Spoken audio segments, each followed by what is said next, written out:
Hoy, en Tópicos de Libertad, auspiciado por la Asociación para la Educación Económica de los Andes y el Instituto Idea del Cusco, tenemos como invitado al economista boliviano Roger López Justiniano.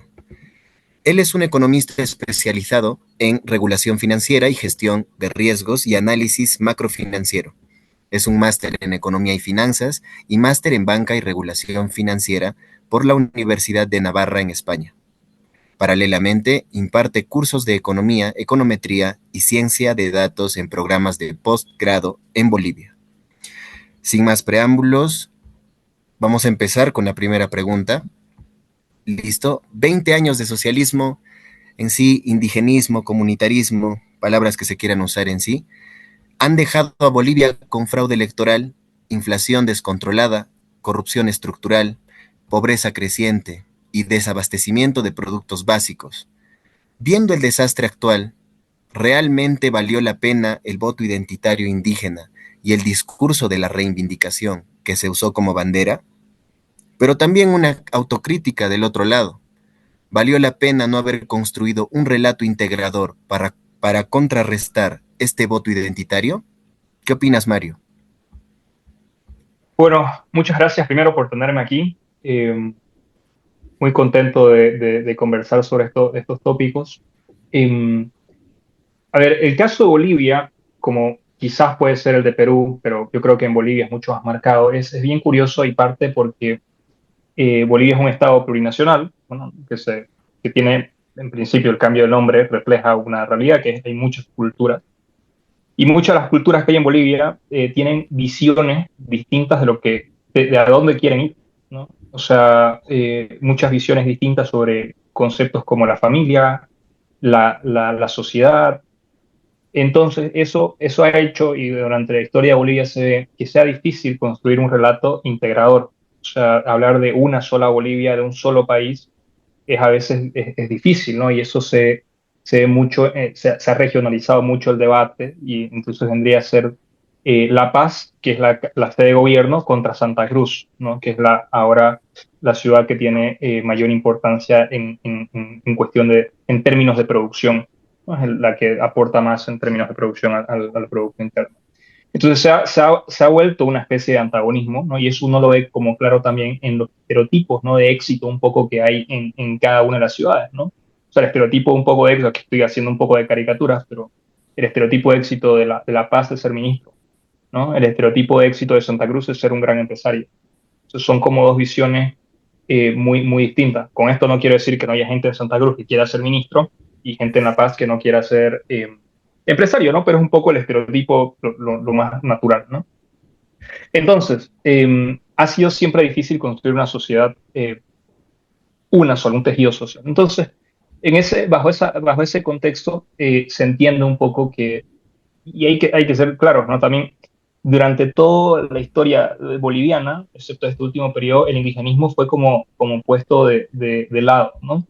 Y obviamente ese como rezago social viene acompañado también de subinversión en educación, subinversión ¿no? Que entonces se correlaciona el indigenismo con bajos niveles de educación, eh, bueno, menor acceso a salud, menor acceso al mercado laboral. Entonces, claramente eso genera además una fricción adicional. Entonces, bajo ese sentido es entendible, y luego, bueno, podemos hablar más adelante, la crisis de los 90, bueno, los 80, los 90, los 2000, que generó, digamos, ¿no? El ascenso al poder de Evo Morales, ¿no? Ahora, uno podría decir una sociedad que tiene fracturas, una sociedad ha estado marcada por esa división, digamos, de clases, encuentra una vía de escape en Evo Morales y ese movimiento de reivindicación, ¿no? Pero yo me acuerdo en los 2005, 2006, no se lo pensaba, o sea, no era indígena versus blanco, no era indígena versus, no era ciudad versus campo, ¿no? Y mucha gente apostó por esa unificación que pretendía hacer Evo Morales. En la práctica, sin embargo, no sé, o sea, es una gran oportunidad perdida, ¿no? Para Bolivia, porque no se logró armar, o sea, no se logró al final del día se utilizó la bandera indigenista, se utilizó al campesino, al obrero, para buscar agendas personales. Y lo triste de eso es que Evo empezó a crear y el movimiento del socialismo y García Linera también, que es gran ideólogo, era el vicepresidente, gran ideólogo del MAS, fomentaron esa división, ¿no? Acentuaron la división regional. Entonces, en vez de construir una sola Bolivia, volvimos otra vez a la antagonía entre ciudad-campo, indígena versus trabajador urbano, por así decirlo. ¿Mm? Y eso obviamente ha generado problemas hasta ahora, ¿no? Ahora, si quieren, bueno, los dejo si quieren seguir preguntando, pero un poco es eso, ¿no? Luego está el campo económico, que eso también hay bastante tela para cortar. Pero a ver, en resumen, eh, hoy en día, y esto se lo ve en el debate público y se lo ve también si uno entra a redes sociales, a Twitter o a X, perdón, a Facebook y uno ve los debates, no se ha superado la división social, no se ha superado la división indígena campo-ciudad y sigue habiendo esa racialización también. Entonces, uno dice, en 20 años en ese campo, ¿qué se ha logrado? Sí, algunas cosas. Pero no es algo que permee en la sociedad. Siguen habiendo muchas Bolivias dentro del país, o sea, no ha habido un cambio realmente profundo en esa cuestión social desde mi punto de vista. Excelente. Gracias por la información, Mario. Acabas de hablar acerca de un derrumbe económico y político. Y bueno, quisiera preguntarte si a pesar de esto, ¿no? La población sigue un 30% por lo menos, sigue votando por variantes del socialismo, sea pues otra vez el indigenismo, el comunitarismo. ¿Crees tú, Mario, que esto se explica por la percepción de racismo aún vigente en Bolivia? Y si esta variable se resolviera, ¿también se acabaría el voto identitario? Son muchos factores en los que juegan en contra, a favor sobre todo de las alternativas más de izquierda. Yo creo que Bolivia siempre ha sido un país como de izquierda, ¿no? Si uno ve la historia, siempre ha votado hacia la izquierda, ¿no? Son raros, son pocos los momentos históricos donde una alternativa, digamos, liberal ha emergido, ¿no? Quizás en los inicios de la República habían más debates, ¿no? Más debates ilustrados. Pero luego siempre ha habido como una derecha mercantilista de corte, digamos, militar, ¿no? Y ha habido una izquierda igual eh, más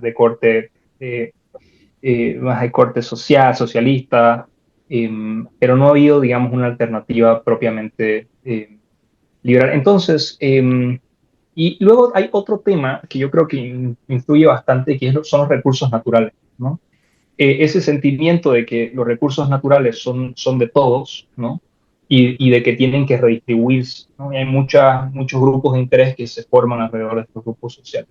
O sea, claro, cuando se habla, digamos, de la izquierda siempre tiene este discurso muy de hay que hacer empresas públicas.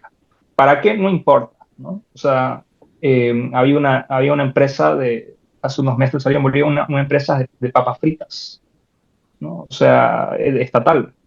Entonces uno dice, oye, ¿cuál es el sentido de hacer una fábrica de papas fritas? Entonces es hacer empresas para lo que sea. Y es tanto el daño que se hace, porque claro, puede haber, primero porque claro, se ponen los militantes, ¿no? Son los primeros en conseguir trabajo, pero luego hay gente que quizás no es militante y logra conseguir un trabajo ahí, pero luego cuando hay que apretar, o sea, cuando la billetera ya no alcanza y hay que cerrar esa pérdida de dinero, regularmente esas empresas son una pérdida, hay que despedir gente, ¿no? Y esa gente que ha invertido o ha estado años ahí, se encuentra con que tiene que ir al mercado laboral y no está capacitada para un trabajo en el sector privado. Entonces, ese es un factor, por ejemplo, yo creo que todo ese discurso de... eh, eh, oye, vamos a el país, vamos a hacer empresas públicas, vamos a darle trabajo a los que nunca han tenido la oportunidad, vamos a darle un trabajo en el Estado, a esos que siempre han estado postergados, no sé, se va al Estado, ¿no? Como una especie de ser omnipotente que puede conseguir y arreglarlo todo. Entonces, y luego, ese es un factor, yo creo, ¿no? Y luego yo no sé, pero seguro, esto yo, porque yo no soy sociólogo, pero seguramente debe haber algún componente, que es lo normal, ¿no? Un componente identitario. Regularmente o sea, la gente, o sea, las propuestas o sea, de los partidos de derecha suelen ser gente que ha estudiado afuera, que ha vuelto al país, que es empresario, eh, están regularmente más asociados también, eh, si bien no necesariamente son de Santa Cruz, tienen buenas relaciones con los productores de Santa Cruz. Entonces, se utiliza ese antagonismo, ¿no? Ellos son los malos, ellos nos van a explotar. Entonces se demoniza, por así decirlo, y hace que efectivamente haya una especie de voto identitario, por así decirlo. Has preferido votar por este nuestro que, bueno, no, yo no sé si se lo plantean, ¿no? Quizás no tienen todas las luces o no son tan inteligentes, pero es nuestro, es de los nuestros. Nos respeta, viene a nuestros ampliados y debate con nosotros y se emborracha también con nosotros después y está aquí con el pueblo, ¿no? Entonces y eso quizás la derecha no lo hace, ¿no? Entonces también deberían hacerme a culpa y decir, oye, no están en los lugares donde deberían estar y cautivando y desmintiendo quizás ese, esa historieta que se ha creado desde la izquierda, ¿no? Genial, Mario. Realmente nos has dado una radiografía exacta de lo que está sucediendo en Bolivia y no, digamos, los unicornios que nos pinta acá la izquierda peruana. Mario, en el plano macroeconómico, entrando ya y cambiando de tema, ¿qué medidas concretas podrían aplicar líderes como Tuto Quiroga o Rodrigo Paz, que van a ir justamente a la segunda vuelta, para frenar la inflación en Bolivia, que está súper grave? Japón ha tardado mucho tiempo en controlar la suya, Perú más de 10 años, y Milei en Argentina sigue peleando contra la ansiedad social tras 2 años de reformas y el peronismo crónico de ciertas capas de la sociedad argentina, ¿no? O sea, ¿qué horizonte realista crees que tiene Bolivia contra la inflación? Ayer leí una frase que decía algo así, y de hecho la leí en Facebook, decía, ¿no? El liberalismo es cruel, pero el socialismo es miseria, decía, ¿no? Entonces, ¿qué elegimos? Entonces, em, a ver, algo curioso ha ocurrido en Bolivia, y es que ha habido una convergencia en cuanto al diagnóstico o sea, de qué es lo que está mal en Bolivia. Yo creo que es muy evidente para todos que 10 años de déficit público de 10% del PIB es insostenible, ¿no? En países desarrollados ahora de 3% es lo que más o menos un país podría, bueno, al final el déficit fiscal es equivalente a endeudarse, ¿no?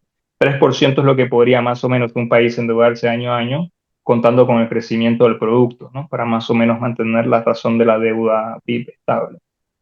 Bueno, 10% durante 10 años creciendo a 3 4% es totalmente insostenible, ¿no? Y eso obviamente empieza a generar ineficiencia, empieza a extenderse al resto de la economía, ¿no? Entonces, y especialmente cuando en países como particularmente Bolivia, porque Perú lo ha superado en ese sentido, cuando no hay instituciones sólidas, se empieza a usar mecanismos no convencionales, ¿no? De financiamiento. Primero se empieza con deuda externa. Eso lo hicimos, aprovechando que había el boom del petróleo, del gas que Bolivia exporta, nos empezamos a endeudar afuera. Luego se vive del ahorro, ¿no? Se empiezan a desacumular reservas internacionales. Luego se empieza a usar el financiamiento interno, o sea, los fondos de pensiones, del sistema financiero, y ya cuando eso genera demasiados problemas, se empieza a tirar del Banco Central, ¿no? Se empieza el Banco Central empieza a imprimir dinero que, bueno, imprimir es una figura, eh, o sea, es una metáfora, por así decirlo, es una forma de hablar. En realidad el Banco Central lo único que hace es le acredita al Tesoro unos cuantos miles de millones a su cuenta que tiene en el Banco Central y el Tesoro luego paga haciendo transferencias electrónicas, ¿no? Pero eso claramente se convierte eventualmente en inflación, ¿no? Y eso es lo que Bolivia un poco ha visto en los últimos meses, ¿no? Entonces, Y eso yo creo que es tan evidente y con una inflación de 25% anual, comparando agosto de este año versus agosto del año pasado, viendo el déficit fiscal, casi todos los partidos, en este caso oposición, incluso los partidos oficialistas, han hecho el mismo diagnóstico, ¿no? Hay que cortar el déficit, hay que curar la inflación, etcétera, etcétera, ¿no? Y dentro de este diagnóstico compartido, que es muy bueno que eso haya ocurrido, ahí ya empiezan a ver los distintos, por decir, sabores, ¿no? Entonces está, por un lado, los que promueven un poco más el gradualismo y dicen, ¿no? Oye, la situación no está tan mal, podríamos ir a un plan de mediano plazo, ir haciendo que la inflación vaya bajando. Hay otros que claramente promueven una medida de shock, ¿no? Igual hay que decir que hay que definir bien qué es shock y qué es gradualismo, ¿no? Porque, por ejemplo, si tenemos 10% de déficit público, bajarlo a- y se han hecho algunos estudios, ¿no? Bajarlo a 2, 3% o 1% no implicaría necesariamente romper el Estado, ¿no? Y despedir a todos, apagar las luces y decir, bueno, señores, todos a sus casas. No necesariamente implica eso. Se podrían hacer, por ejemplo, grandes reducciones, quitando, por ejemplo, algunos subsidios, los subsidios a los hidrocarburos, los subsidios al combustible que bolívares tienen, eh, etcétera, etcétera, ¿no? Lo que sí está menos claro, por ejemplo, o sea, es bonito decirlo, ¿no? Pero luego nadie, o sea, debe haber muy poca gente en Bolivia que lo haya hecho antes. La última crisis que hemos tenido de esta envergadura ocurrió en el 85. Y si bien tenemos todavía gente que experimentó esa crisis, están muy mayores.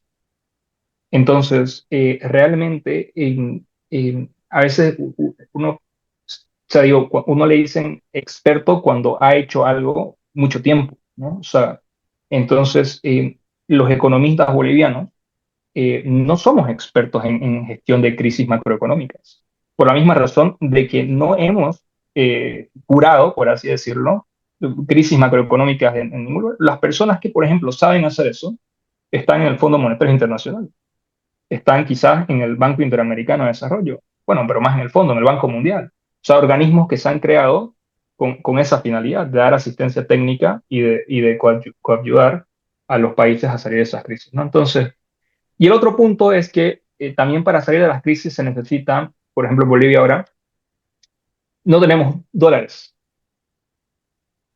no tenemos dólares, no tenemos oro, que era lo que de alguna manera sostenía el valor de la moneda.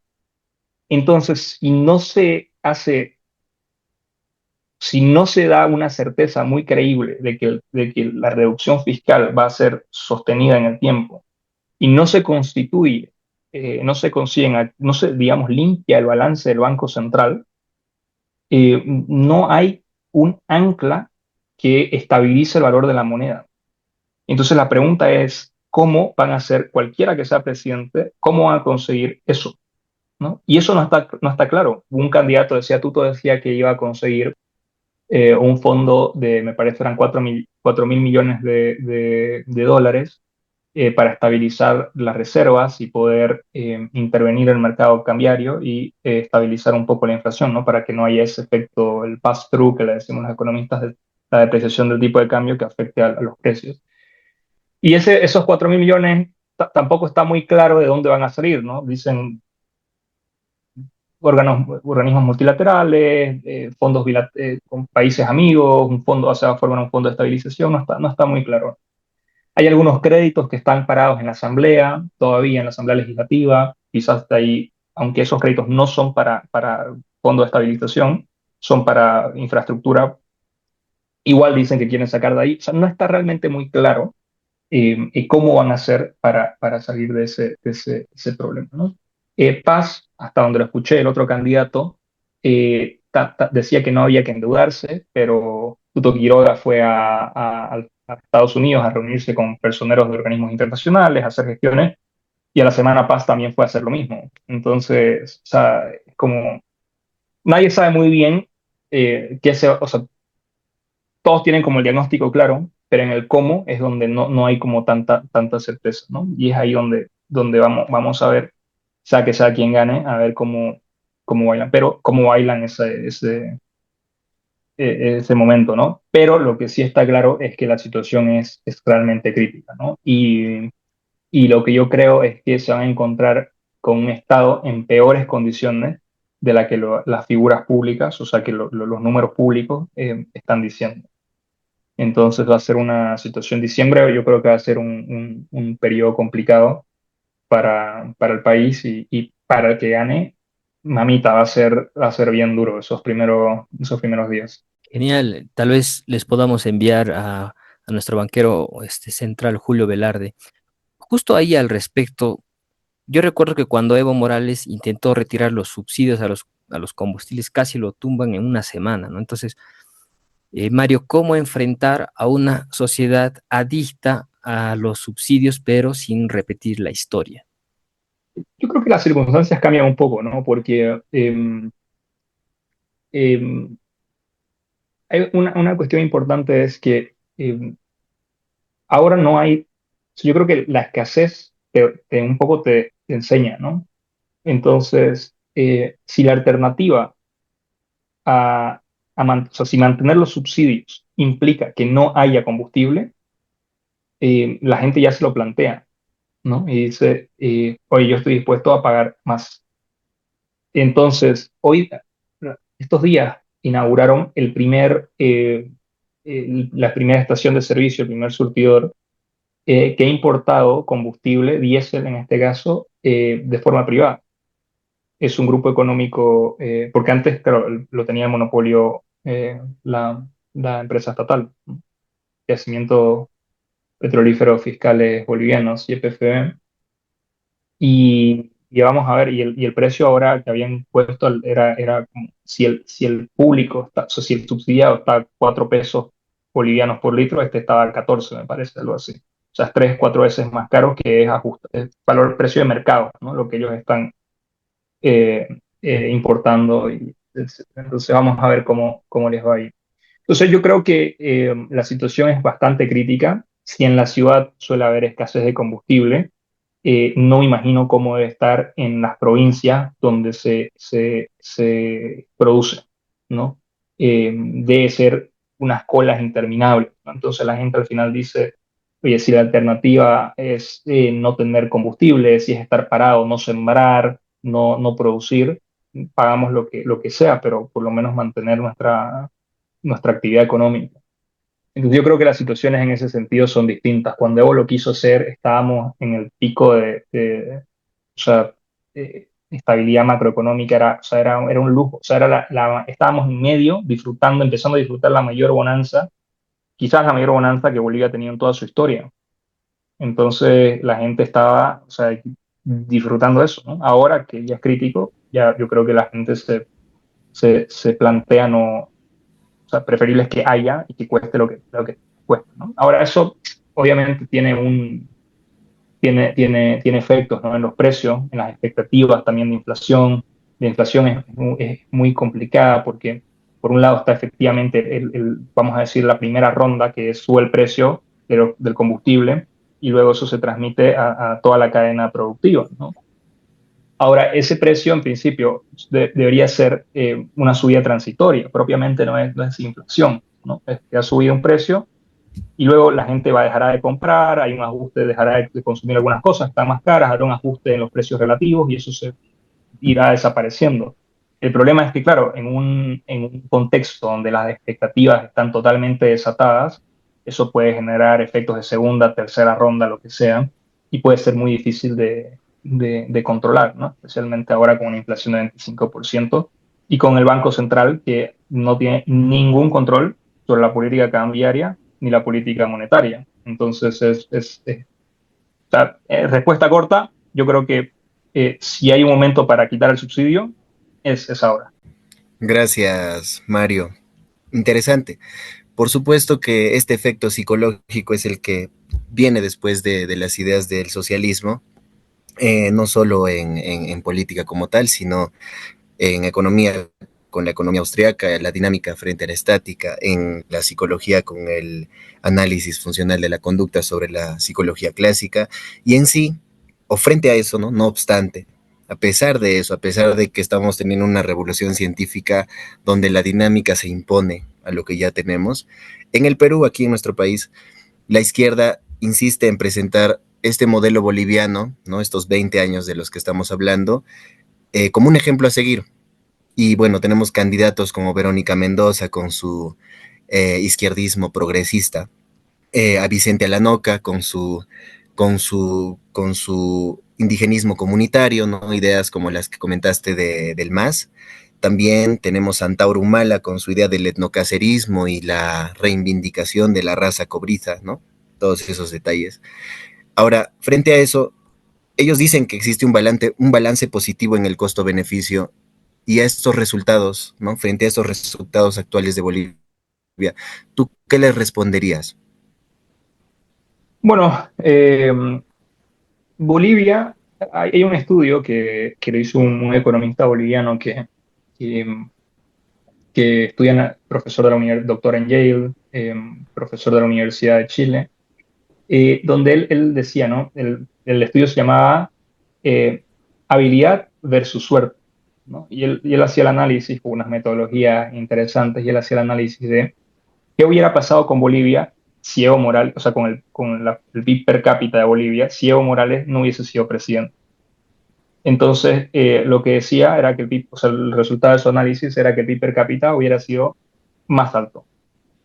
Eh, entonces, o sea, y él lo decía, estuve en una presentación del documento y él lo decía, ¿no? Si hubiésemos agarrado aleatoriamente a cualquier boliviano y lo poníamos en la presidencia, el PIB hubiera crecido mucho más. Entonces, yo creo que lo que nos ha dejado estos 20 años es nada. Bolivia está igual o peor en los fundamentos de la economía que estaba hace 20 años. Hace 20 años teníamos proyecciones de crecer, teníamos industrias que estaban naciendo, había una manufactura que estaba empezando a exportar a Estados Unidos, había una proyección de país, había un mapa, una hoja de ruta hacia dónde queríamos ir. No quizás en lo social, pero sí en lo económico. Lo que ha hecho Evo Morales y su delfín Arce Catacora, que ahora es el presidente, es básicamente administrar la bonanza. Y esa bonanza ha servido para hacer museos de Evo Morales, ha servido para hacer canchas de fútbol en lugares donde, bueno, ha servido para hacer empresas públicas, fondos que se han desperdiciado, a un caso el fondo indígena, donde se robaron, era para financiar proyectos de emprendedores indígenas y ese dinero desapareció, eran varios millones de dólares. Hay muchas obras que son elefantes blancos, aeropuertos en lugares donde no hay flujo aéreo ni turístico. Bueno, hay un sinfín de irregularidades, ¿no? Y los resultados se ven ahora, ¿no? Cuando hay una época de vacas flacas, Bolivia no tiene, y esto es muy duro, ¿no? Pero Bolivia ahora mismo no tiene ningún motor económico de que en el corto plazo pueda generar excedentes del tamaño o de la magnitud que se necesitan para sobrepasar esta crisis. Reservas de gas no tenemos. El productor agrícola no ha podido exportar porque le han prohibido los últimos años, entonces no ha podido expandir su capacidad productiva porque el mercado boliviano, o sea, somos 12 millones de bolivianos, de los cuales 6 o 7 estamos en el mercado laboral. Ese es el tamaño del mercado de Bolivia. Entonces, los productores no han podido, digamos, invertir, tener más capital para poder expandir la producción. Entonces uno mira y mira y mira y dice, oye, ¿qué puede hacer Bolivia para los próximos años generar flujos de efectivo hacia el país? Entonces la gente dice, bueno, tenemos el litio. Bueno, pero el litio es un proyecto a muchos años plazo y realmente lo que va a producir el litio es muy poco en comparación a lo que se necesita. Uno dice, bueno, la soya, pero la soya también tiene un ciclo, la carne también tiene un ciclo, ¿no? No es que mañana decimos, bueno, muchachos, exporten. y de repente empiezan a exportar y a traer los dólares como mucha gente dice ahora que se esconden los dólares, los exportadores esconden los dólares. Y aunque traigan todos los dólares, satisface lo que necesita el país, porque son industrias relativamente pequeñas, ¿no? Son una, dos, tres, cuatro empresas las que exportan cantidades, digamos, significativas. Entonces, por eso va a ser muy duro, porque si no se generan incentivos para que la empresa privada, para que la industria empiece a producir y generar excedentes, no se va a poder. Y lo otro es esperar que el Estado resuelva los problemas, es igual a, es complejo porque el Estado tiene ineficiencias, el Estado no tiene o sea, si gana, bueno, bien, si pierde, los pagamos todos, o sea, nadie se hace realmente responsable. Entonces, no es un modelo, o sea, no ha sido un modelo, o sea, no ha sido pensado, ha sido muy de corto plazo, y no nos ha dejado al final del día nada después de 20 años, ¿no? O sea, nos ha dejado miseria, pobreza, bien lo decía, lo describía más poéticamente al comienzo de la entrevista, ¿no? Pero luego de 20 años lo que se ve es incrementos de la pobreza, eh, reservas totalmente dilapidadas, el Banco Central, la institucionalidad destruida, la banca, el sistema sistema financiero es complicado. Y, entonces no. O sea, el que dice que Bolivia es un modelo a seguir, solamente que entre a la página del Instituto Nacional de Estadística y ponga el gráfico de inflación que publican ahí, y esa es la respuesta a las preguntas, ¿no? Genial, genial, Mario. Ha sido una entrevista muy bonita. Nos has dado un argumentario muy bueno, la verdad. Y quisiera tus palabras finales, sobre todo para la juventud latinoamericana y la juventud de aquí del sur del Perú, que hay mucha juventud aquí que aún cree que el modelo boliviano funciona. Y por favor, tus palabras finales, brevemente, y tu mensaje a la juventud de aquí del sur del Perú y de Latinoamérica en general. A ver, uno tiene que ser bastante crítico, ¿no? Y una prueba del fracaso de esta gestión es que la gente ahora en la frontera está yendo a buscar soles, porque los pesos bolivianos se está ahorrando en soles en la frontera, porque los pesos bolivianos ahora, o sea, es mejor gastarlos ahora porque mañana van a valer menos, ¿no? Entonces hay que ser bastante crítico o sea, y leer bastante. Yo me acuerdo, o sea, cuando tenía 18 años, también leí Las Venas Abiertas de América Latina, y uno en ese fervor, uno dice, oye, o sea, ¿por qué la vida es injusta? ¿Por qué es cierto, somos pobres porque ellos son ricos? Y pero es muy fácil. O sea, la realidad es más compleja. La realidad, o sea, hay muchos factores que están ocurriendo al mismo tiempo. Es difícil realmente. Entonces, esas personas que te dicen y te cuentan un cuento que todo es sencillo y que todo funciona de maravilla, hay que desconfiar. Hay que ser muy crítico. Hay que preguntarse, oye, ¿cuál es el interés de esta persona para decirme eso? Si es político, probablemente son votos, entonces no hay que fiarse mucho, ¿no? Hay que buscar gente intelectualmente honesta, gente que sepa decir, oye, mira, esto sabemos, esto no lo sabemos, esto lo sé, esto no lo sé, y entrar en ese debate con respeto y siempre buscando la verdad, ¿no? O sea, siempre sabiendo que hay alguien que puede saber siempre un poco más que uno, y de todos los debates uno puede aprender, ¿no? Pero ese espíritu crítico de no conformarse con verdades sencillas, porque la vida no es sencilla, la realidad no es sencilla, entonces conformarse con, con, con pequeños argumentos no es suficiente, ¿no? Hay que leer mucho y hay que ser muy crítico. Entonces eso es lo que yo recomiendo sobre todo, leer con ese espíritu de buscar la verdad y no cansarse de buscarla, ¿no? Gracias, Mario, por la entrevista, por tu tiempo, y estamos en contacto. Hasta aquí, Tópicos de Libertad. Muchas gracias y nos vemos en otra ocasión.